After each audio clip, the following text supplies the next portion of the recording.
overall, what we see is two camps, one of which is where organizations are trying to do a kind of wholesale, we're going to replace a large portion of our customer service or customer experience strategy with new technologies and kind of chatbots, voice bots, AI assists, decision trees and self-serve functionality in your website. And a lot of these organizations are coming from a place of kind of legacy systems and traditional customer service functions.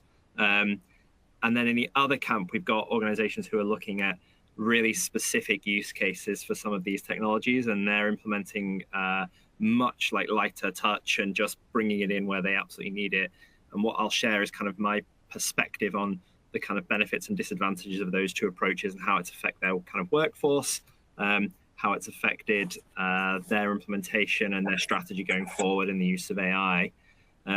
So where organizations are trying to boil the ocean, and that means kind of wholesale change, I've seen real challenges with trying to get this stuff over the line. So particularly around the requirement to do big operational restructure to deliver some of those AI changes.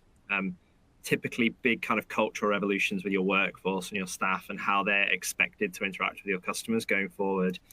And then in addition to that, you've got complete tech transplant as well. So you're taking out all your traditional technologies and you're replacing them with new modern technologies.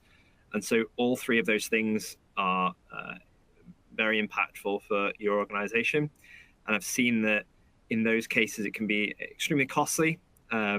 It's really hard to validate those benefits in the long term. You get a lot of kind of scope creep.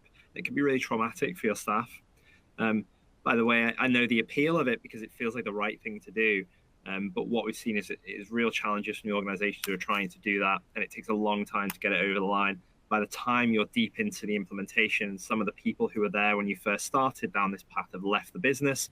You end up in a situation where you can be a bit kind of rudderless, find it really hard to move forward. And we found very few cases where that kind of is successful. Where we have seen real success is in organizations who have got a really specific use case for their implementation. And just to kind of bring that to life really quickly, we saw an organization who basically did really simple stuff nowadays, taking kind of voice transcripts and summarizing and writing case notes based on calls that then were just automatically uploaded to their case management system as part of their customer service proposition. And it saved their agents a lot of time. Okay, really specific use case that was implemented well. And actually the agents liked having something like that because kind of what they want to do is actually talk to the customer and they don't actually want to be sat there typing while they're talking, like distracting them. So that kind of implementation was much less costly, much quicker to get over the line. And the benefits case for something like that is really clear. And that was a really successful implementation of AI as we've seen it.